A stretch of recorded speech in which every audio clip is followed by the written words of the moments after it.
Mean राशि वाले दोस्तों, 29 जून से 5 जुलाई तक का यह नया सप्ताह आपके लिए आत्म मंथन, अनुशासन और कुछ बहुत ही व्यवहारिक फैसले लेने का सप्ताह रहने वाला है। आपके खुद के प्रथम भाव, आपके लगन पर, आपकी राशि पर कर्मफलदाता शनिदेव विराजमान है, जो आपको पूरी तरह से यथार्थवादी और मेहनती बना रहे हैं। सप्ताह की शुरुआत आपके दसम भाव के चंद्रमा से हो रही है, जो आपको सीधा एक्शन मोड में लेकर आएंगे। लेकिन इस सप्ताह की सबसे खास और ध्यान देने वाली ज्योतिषीय घटना 4 जुलाई को होने जा रही है। 4 जुलाई को आपके तीसरे और अष्टम भाव के स्वामी शुक्र देव अपनी चाल बदलकर आपके छठे भाव रोग, ऋण और शत्रु के भाव में प्रवेश कर विपरीत राजयोग का निर्माण करेंगे। छठे भाव में शुक्र और केतु का यह मिलन आपके खर्चों, आपकी सेहत और आपके गुप्त शत्रुओं को लेकर कुछ नई स्थितियां पैदा करेगा। इसलिए इस वीडियो में हम साप्ताहिक राशिफल के साथ साथ 4 जुलाई को शुक्र की चाल में हो रहे इस बदलाव पर भी बहुत गहराई से बात करेंगे। हम जानेंगे कि यह सप्ताह आपके करियर, निवेश, आपकी आर्थिक स्थिति और आपके स्वास्थ्य में क्या क्या बदलाव लेकर आ रहा है। इसलिए वीडियो को बिना स्किप किए अंत तक देखते रहें। नमस्कार दोस्तों, मैं हूं आपका अपना एस्ट्रोलॉजर दोस्त राजेश कालिया, और आपके अपने सबसे पसंदीदा और भरोसेमंद चैनल अक्षित एस्ट्रो मास्टर पर मैं आपका सीधे दिल से बहुत बहुत स्वागत करता हूं। मेरे मीन राशि वाले दोस्तों, कैसे हैं आप सब? दोस्तों, आज हम बात करेंगे आपके लिए जून महीने के अंतिम और जुलाई महीने के शुरुआती सप्ताह की, जो 29 जून सोमवार से शुरू होकर 5 जुलाई रविवार तक चलने वाला है। यह नया सप्ताह आपके करियर, धन और निजी जीवन में क्या वास्तविक बदलाव ला रहा है, इसका हम बिल्कुल स्पष्ट और लॉजिकल विश्लेषण करेंगे। आपको किसी भ्रम में रखना या झूठे सपने दिखाना मेरा उद्देश्य कभी नहीं रहा। इसलिए हम सिर्फ हकीकत पर ही बात करेंगे, जो आपके फैसले लेने में काम आ सके। चलिए इधर उधर की बातों में समय बर्बाद किए बिना सीधे आसमान में ग्रहों की स्थिति पर नजर डालते हैं। एक बार जब आप इस सप्ताह के ग्रह गोचर को समझ लेंगे तो आगे की पूरी पिक्चर आपके सामने एकदम शीशे की तरह साफ हो जाएगी। इस समय आपके प्रथम भाव, आपके लगन, आपकी राशि मीन राशि पर कर्मफलदाता शनिदेव विराजमान है। तीसरे भाव साहस पराक्रम भाव वृषभ राशि पर ऊर्जा के कारक पराक्रमी मंगल देव ने मोर्चा संभाला हुआ है, जो आपके शत्रुओं को भी संभाल रहे हैं। चतुर्थ भाव सुख स्थान मिथुन राशि पर ग्रहों के राजा प्रतापी सूर्यदेव गोचर कर रहे हैं। पंचम भाव शिक्षा और बुद्धि भाव कर्क राशि पर आपके राशि स्वामी देव गुरु बृहस्पति बुध और शुक्र देव गोचर कर रहे हैं। छठे भाव रोग, ऋण और शत्रु भाव सिंह राशि पर मोक्ष के कारक केतु महाराज विराजमान है, और आपके 12वें भाव खर्च और विदेश के भाव कुंभ राशि पर मायावी राहु महाराज हमेशा की तरह अपनी उल्टी चाल में गोचर कर रहे हैं। वहीं 4 जुलाई की शाम के 7:18 पर इस सप्ताह का महत्वपूर्ण बदलाव होगा, जब शुक्र देव अपनी चाल बदलेंगे और कर्क राशि से निकलकर आपके छठे भाव सिंह राशि में प्रवेश कर जाएंगे, जहां केतु महाराज पहले से ही मौजूद है। आए अब जीवन के हर महत्वपूर्ण क्षेत्र की बहुत ही विस्तार से और सिलसिलेवार चर्चा करते हैं। सबसे पहले बात करते हैं आपके स्वास्थ्य, व्यक्तित्व और आपकी आंतरिक ऊर्जा की। मीन राशि वाले दोस्तों, आपके प्रथम भाव में बैठे शनिदेव आपको बहुत ही अनुशासित और गंभीर बना रहे हैं। हालांकि शनि गुरु की राशि में है, लेकिन यह आपको जीवन की सच्चाई से रूबरू करवा रहे हैं। शनि की यह स्थिति मानसिक रूप से थोड़ा भारीपन या आलस्य दे सकती है, इसलिए आपको सुबह जल्दी उठने और योग करने की आदत डालनी होगी। वहीं चतुर्थ भाव में बैठे सूर्यदेव के कारण आपको अपनी माताजी के स्वास्थ्य का और अपनी छाती या हृदय से जुड़ी किसी भी छोटी मोटी तकलीफ का ध्यान रखना होगा। 12वें भाव में राहु महाराज आपको बेवजह की चिंता दे सकते हैं। वीकेंड में चंद्रमा भी 12वें भाव में राहु के साथ युति योग बनाएंगे, इसलिए खासकर वीकेंड में शारीरिक स्वास्थ्य के साथ साथ मानसिक स्वास्थ्य पर भी अधिक ध्यान दें। ओवर थिंकिंग से बचें। अपनी दिनचर्या को जितना सादा और प्राकृतिक रखेंगे, आपका स्वास्थ्य उतना ही शानदार रहेगा। करियर, भाग्य और कार्य क्षेत्र की बात करें तो मीन राशि वालों के लिए यह सप्ताह अपनी क्रिएटिविटी और बुद्धि का लोहा मनवाने का है। आपके कार्य क्षेत्र दसम भाव कर्म स्थान के स्वामी देव गुरु बृहस्पति आपके पंचम भाव बुद्धि भाव पर विराजमान है। यह स्थिति नौकरी पेशा दोस्तों को, विशेषकर शिक्षकों, सलाहकारों, वकीलों या क्रिएटिव फील्ड से जुड़े दोस्तों के लिए बहुत ही शानदार है। आपकी सलाह को ऑफिस में बहुत महत्व दिया जाएगा। तीसरे भाव में बैठे मंगल आपको गजब का साहस दे रहे हैं, जिससे आप अपने विरोधियों और प्रतिद्वंदियों को अपने पराक्रम से पीछे छोड़ देंगे। व्यापार करने वाले दोस्तों के लिए यह सप्ताह अपनी रणनीतियों को फिर से लागू करने का है। काम का दबाव थोड़ा रह सकता है, लेकिन प्रथम भाव के शनिदेव आपसे जो मेहनत करवाएंगे उसका पूरा और ठोस फल भी आपको अवश्य देंगे, शनि शनि से मिलेगा। अब बात करते हैं आपके निवेश, शेयर बाजार और आपकी ओवरऑल आर्थिक स्थिति की। मीन राशि वाले दोस्तों, धन के मामले में यह सप्ताह आपको आय और व्यय के बीच एक बेहतरीन संतुलन बनाने का इशारा कर रहा है। आपके 12वें भाव में मायावी राहु विराजमान है, जो अचानक और बेवजह के खर्चों को बढ़ाने का काम करते हैं। इस सप्ताह अपनी सेविंग्स को सुरक्षित रखने पर फोकस करना चाहिए। किसी भी दिखावे में आकर कोई बड़ा खर्च ना करें। वहीं जो दोस्त शेयर बाजार या निवेश से जुड़े हैं, उनके लिए पंचम भाव, शेयर बाजार के भाव में बैठे गुरुदेव और बुध एक बहुत ही अच्छी इंट्यूशन पावर दे रहे हैं, लेकिन आपको बहुत ही सुरक्षित और जानी मानी कंपनियों में ही लंबी अवधि का निवेश करना है, क्योंकि राहु के 12वें भाव में होने के कारण इंट्राडे ट्रेडिंग या बहुत ज्यादा जोखिम भरे निवेश से आपको पूरी तरह से दूरी बनाकर रखनी है। मार्केट की चाल को गहराई से समझकर ही अपना कदम आगे बढ़ाएं। शिक्षा, बुद्धि और संतान क्षेत्र की बात करें तो मीन राशि वाले विद्यार्थियों के लिए यह सप्ताह एकाग्रता और ज्ञान प्राप्ति का बहुत ही सुनहरा समय है। आपके 5वें भाव, विद्या बुद्धि भाव में खुद राशि स्वामी देवगुरु बृहस्पति विराजमान है और उनके साथ बुद्धि के कारक बुध देव भी संचार कर रहे हैं।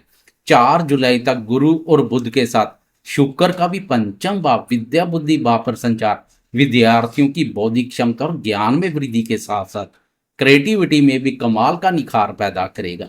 क्रिएटिव क्षेत्र में भी विद्यार्थी बहुत अच्छा प्रदर्शन करेंगे। विद्यार्थियों का मन पढ़ाई में बहुत अच्छी तरह लगेगा। जो विद्यार्थी किसी प्रतियोगी परीक्षा की तैयारी कर रहे हैं, उनका प्रदर्शन शानदार रहेगा।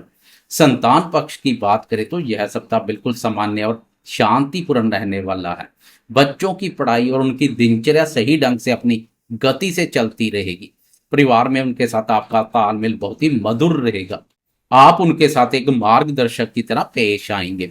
बस उनके खान पान पर थोड़ा ध्यान रखें ताकि मौसम के बदलाव का उन पर कोई असर ना हो। प्रेम संबंधों और दाम्पत्य जीवन की बात करें तो मीन राशि वाले दोस्तों, सप्ताह की शुरुआत आपके रिश्तों के लिए बहुत ही समझदारी भरी रहने वाली है। आपके सप्तम भाव, दाम्पत्य भाव के स्वामी बुध पंचम भाव पर गोचर कर रहे हैं, जो पति पत्नी के बीच एक बहुत ही अच्छा बौद्धिक तालमेल बनाएंगे। आप दोनों बैठकर अपने भविष्य और बच्चों से जुड़ी कुछ ठोस योजनाएं बनाएंगे। जो दोस्त सिंगल हैं और प्रेम संबंधों में है, उनके लिए यह समय अपने रिश्तों को एकदम आगे ले जाने का है। प्रेम विवाह के प्रबल योग बन रहे हैं, लेकिन 4 जुलाई को जब शुक्र आपके 6ठे भाव में जाएंगे तो आपको अपने रिश्तों में थोड़ी सावधानी बरतनी होगी। 6ठे भाव का शुक्र दाम्पत्य जीवन में कुछ छोटे मोटे वैचारिक मतभेद या गलतफहमी पैदा कर सकता है, इसलिए अपने पार्टनर के साथ संवाद बनाए रखें और किसी भी तीसरे इंसान को अपने रिश्ते में दखल अंदाजी ना करने दें। दोस्तों, लंबे समय तक एक ही राशि पर रहने वाले ग्रह हमारे जीवन का एक बड़ा ढांचा तैयार करते हैं, लेकिन जब बात आपके साप्ताहिक या दैनिक जीवन की होती है तो उसमें सबसे बड़ा रोल चंद्रमा का ही होता है। ज्योतिष में चंद्रमा को हमारे मन और हमारे विचारों का स्वामी माना गया है। हर 2.25 दिन में बदलने वाली चंद्रमा की यह तेज चाल सीधा हमारे मूड और हमारी भावनाओं को प्रभावित करती है। हमारा मन कैसा होगा और हम कैसे फैसले लेंगे, ये सब चंद्रमा तय करता है। इसलिए किसी भी वीकली राशिफल का सबसे अहम हिस्सा चंद्रमा का गोचर ही होता है। तो चलिए बिना किसी देरी के देखते हैं सोमवार से लेकर रविवार तक चंद्रमा की चाल आपके लिए कौन से नए रास्ते बना रही है। 29 जून सोमवार के दिन चंद्रमा धनु राशि से अपना सफर शुरू करेंगे और 1 जुलाई की दोपहर के 1:31 तक आपके 10म भाव, कर्म और कार्य क्षेत्र के भाव पर ही संचार करेंगे। मीन राशि वाले दोस्तों, सप्ताह की शुरुआत आपके लिए पूरी तरह से एक्शन मोड वाली रहने वाली है। 10म भाव का चंद्रमा आपका सारा ध्यान आपके करियर और आपके काम पर केंद्रित कर देगा। सोमवार, मंगलवार और बुधवार दोपहर तक का समय आपके रुके हुए कामों को अपनी मेहनत से पूरा करने का है। ऑफिस में आपको कोई नया प्रोजेक्ट या बड़ी जिम्मेदारी मिल सकती है। समाज में आपका मान सम्मान बढ़ेगा और आप अपने काम को बहुत ही परफेक्शन के साथ पूरा करेंगे। मन में एक गजब का उत्साह और ऊर्जा का संचार रहेगा। दसम भाव से चंद्रमा की चतुर्थ भाव पर दृष्टि कार्य क्षेत्र में प्रसन्नता के साथ पारिवारिक क्षेत्र में भी प्रसन्नता का भाव बनाए रखेगी। इसके बाद 1 जुलाई की दोपहर के 1:31 पर चंद्रमा अपनी चाल बदलेंगे और आगे बढ़ जाएंगे। धनु राशि से निकलकर आपके 11वें भाव मकर राशि में प्रवेश करेंगे। चंद्रमा 3 और 4 जुलाई की दरमियानी रात के लगभग 1:30 बजे तक आपके 11वें भाव लाभ, आय और इच्छा पूर्ति के भाव पर ही गोचर करेंगे। इस भाव पर चंद्रमा का संचार उत्तम के साथ लाभप्रद भी बन गया है। बुधवार दोपहर से लेकर शुक्रवार रात तक का यह समय आपके लिए बहुत ही लाभदायक और सुकून भरा रहने वाला है। सबसे अच्छी बात यह है कि आपके पंचम भाव में बैठे देवगुरु बृहस्पति की पूर्ण दृष्टि आपके 11वें भाव और चंद्रमा पर पड़ेगी। गुरु और चंद्रमा का यह दृष्टि संबंध आपके लिए बहुत ही शुभ फलदायक रहेगा। इन दिनों में आपको अपनी मेहनत का पूरा फल मिलेगा। पूरा फल आर्थिक उन्नति, लाभ और सफलता के रूप में मिलेगा। व्यापारियों की कोई रुकी हुई पेमेंट वापस आ सकती है। मित्रों और बड़े भाई बहनों का पूरा सहयोग मिलेगा। आपका नेटवर्क सर्कल मजबूत होगा और मन बहुत ही प्रसन्न रहेगा। फिर 3 और 4 जुलाई की दरमियानी रात को चंद्रमा एक बार फिर से अपना स्थान बदलेंगे और आगे बढ़ जाएंगे। मकर राशि से निकलकर आपके 12वें भाव बाधक स्थान कुंभ राशि में प्रवेश कर जाएंगे तथा पूरा वीकेंड सैटरडे और संडे कुंभ राशि पर ही गोचर करेंगे। इस भाव पर चंद्रमा नकारात्मक ऊर्जा पैदा करते हैं। मीन राशि वाले दोस्तों, 12वां भाव खर्च, विदेश और हानि परेशानी का भाव होता है और यहाँ चंद्रमा का आपके 12वें भाव में पहले से मौजूद मायावी राहु के साथ युति योग बनेगा, जिसे ग्रहण योग भी कहते हैं। वीकेंड का यह समय आपको बहुत ज्यादा सावधान रहने का इशारा कर रहा है। 12वें भाव में चंद्रमा और राहु का गोचर बेवजह की भागदौड़, नींद में कमी, खर्चों में वृद्धि और मानसिक तनाव दे सकता है। इन 2 दिनों में आपको किसी भी तरह के बड़े ऑनलाइन लेन देन या जोखिम भरे आर्थिक फैसलों से बिल्कुल बचना है। यह नायुग गोचर आपके मन को भटका सकता है, इसलिए आने वाले सप्ताह के लिए कोई भी जल्दबाजी भरी आर्थिक रणनीति इस वीकेंड पर ना बनाए। अपना मन शांत रखने के लिए परिवार के साथ समय बिताएं और अकेलेपन से बचें। इसी वीकेंड की 4 जुलाई की शाम के 7:18 पर एक और बहुत बड़ा बदलाव होगा। आपके तीसरे और अष्टम भाव के स्वामी शुक्रदेव अपनी चाल बदलकर आपके छठे भाव सिंह राशि में प्रवेश करेंगे। 4 जुलाई से लेकर 1 अगस्त तक शुक्रदेव की यह स्थिति बनी रहेगी। मीन राशि वाले दोस्तों, आमतौर पर छठे भाव का शुक्र बहुत अनुकूल नहीं माना जाता, लेकिन यहाँ आपके लिए एक बहुत ही शानदार और शक्तिशाली ज्योतिषीय घटना हो रही है। आपके अष्टम भाव के स्वामी शुक्र का छठे भाव में गोचर करना एक अति शुभ विपरीत राजयोग का निर्माण कर रहा है। विपरीत राजयोग का मतलब है विपरीत परिस्थितियों, संघर्ष और चुनौतियों के बीच से अचानक एक बहुत बड़ी सफलता का निकल कर आना। यह राजयोग आपके लिए किसी बड़े हथियार से कम नहीं है। इस योग के प्रभाव से आप अपने शत्रुओं और विरोधियों पर पूरी तरह से हावी रहेंगे। वह आपका कुछ नहीं बिगाड़ पाएंगे। अगर आपका कोई पुराना कोर्ट केस चल रहा है या कोई पुराना कर्ज आपको परेशान कर रहा है, तो अपनी समझदारी और इस राजयोग के प्रभाव से आप उन सभी परेशानियों पर विजय प्राप्त कर लेंगे। क्योंकि छठे भाव में केतु पहले से विराजमान है, इसलिए आपको बस अपनी सेहत, खासकर पेट, यूरिन या शुगर का थोड़ा ध्यान रखना होगा। साथ ही कार्यस्थल पर किसी भी विपरीत लिंग के साथ वाद विवाद से खुद को दूर रखें। बाकी यह विपरीत राजयोग आपकी हर चुनौती और परेशानी को आपके लाभ में बदलने का पूरा काम करेगा। तो दोस्तों, यह था मीन राशि वालों के लिए 29 जून से 5 जुलाई तक का बिल्कुल सटीक, स्पष्ट और विस्तार पूर्वक साप्ताहिक राशिफल। मेरी कोशिश हमेशा यही रहती है कि मैं आपको बिना किसी मिलावट के ग्रह की एकदम सच्ची और जमीनी हकीकत बताऊं, ताकि आप आने वाले समय के लिए पहले से तैयार हो सकें। मुझे पूरी उम्मीद है कि स्पष्ट जानकारी से आपको अपने फैसले लेने में बहुत मदद मिलेगी। अगर मेरा यह प्रयास और बिना लाग लपेट वाली बातें आपको पसंद आई हो तो वीडियो को एक लाइक जरूर कीजिए, क्योंकि आपका प्यार ही मेरी असली प्रेरणा है।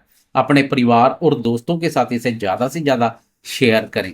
और अगर अभी तक आपने अपने इस भरोसेमंद चैनल अक्षित एस्ट्रो मास्टर को सब्सक्राइब नहीं किया तो ग्रहों की बिल्कुल सटीक जानकारी पाने के लिए इसे अभी सब्सक्राइब कर लें।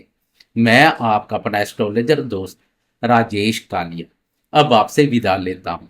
आप सभी खुश रहें, स्वस्थ रहें, साढ़े साथी में सकारात्मक बने रहें और जीवन में निरंतर आगे बढ़ते रहें। जय श्री राम।